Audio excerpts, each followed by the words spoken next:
colleagues from Uganda, the Kenyan brothers and sisters here present, ladies and gentlemen, let me first appreciate the Kenya Human Rights Commission for hosting us today here for this conference. This is a conference that we wouldn't have been able to hold back home in Uganda. It's unfortunate. But also lessons learned from this, because I know that there's a time when it would have also been very difficult for an event of this nature to be held here in Kenya. So it should give hope to us from Uganda.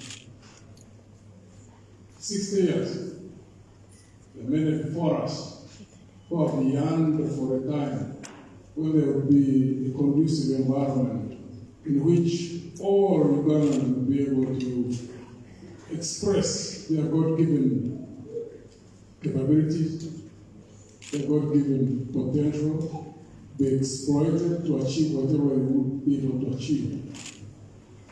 We've not reached there yet. We are still struggling. Dr. Omona David ran through 6 years since independence. All the promises given at the different times when there have been changes in government.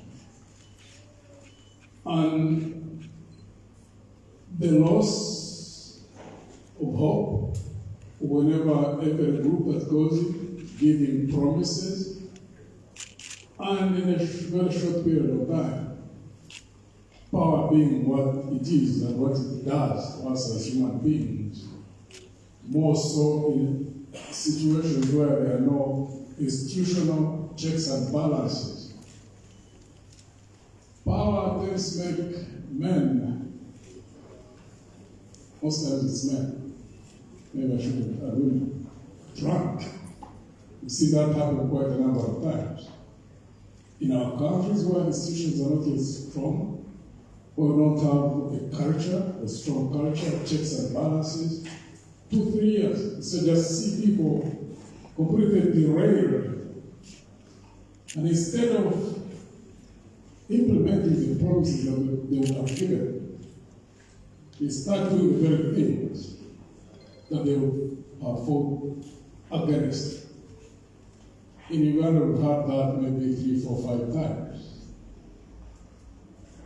The good news is that there will be an end to that. As we've seen a number of African countries that have gone through the same struggles, and now you find that they are busy building the institutions, building the economies. You notice that they respect human rights. You notice that they have built adequate checks and balances. You see countries like Ghana, you see a country like Kenya, that was government.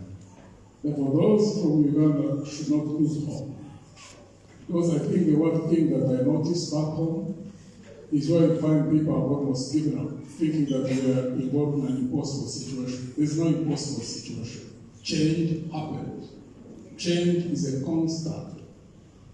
Therefore, today we come here because of the loss of lives of the young men. That's very bad. I think we just talked about a while back. I remember our team, because we were involved in a general election, we were in PG when they arrested Honorable Obi, the president of MOVE, who was a presidential candidate, arrested in the eastern part of Uganda. Within a short time, maybe within a few hours,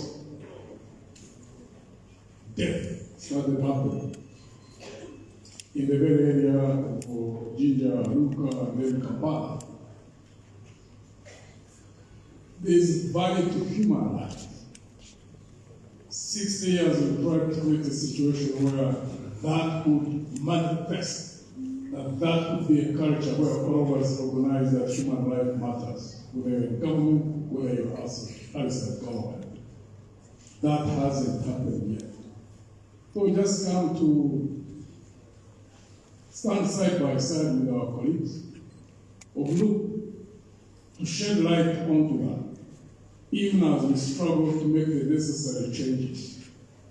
But also to ourselves who are struggling, that we need to learn lessons so we can break out of that vicious cycle. Like Dr. Mona said, 60 years, every time a group goes in, loses track, start doing the same things that the other group would have been doing. So we come to shed light onto that it was not necessary that lives be lost. Even now, as we see many young people who are being abducted by unregistered vehicles, numberless vehicles. When you're in government, even when you want to carry out an arrest, why do you have to use a numberless vehicle? Whom are you fearing? Because you're the one in charge of government. But at the root of it, we need to understand that it's also out of fear, because even those who are in power are fearful. They fear to lose power. But in doing that, using numberless vehicles, it's deliberate, because they want to instill fear in the population. They start things that they are not learning lessons. All authoritarian regimes have practiced that. But they always all come to an end. We need to have to consensitize the people, and hopefully that those who are in power who could also keep waking up gradually. And we pray to God that we can have a smooth transition as we work deliberately and consciously for it. But as I end, those of us who are struggling to take part, some of us is not the first time. I and my colleague, Dr. Chizabesi, we took weapons. We fought. We were part of the group that took part. Then lost direction. And you see where the country is right now. We are now involved in another round. For some of us, the first time. A big lessons learned.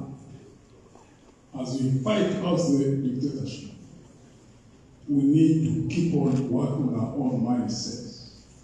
Collaborating, coordinating, networking, so that at the point when we're able to take part, and by God's grace we will take part,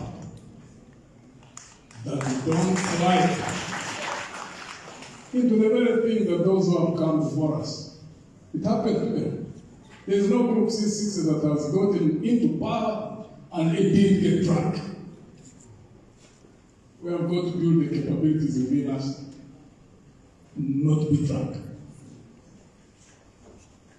The moment that happens, in a group which takes part and manages it responsibly, then we will have reached that point where we will be sure that we have broken out of the vicious cycle. And therefore, the struggle continues. May God bless you all.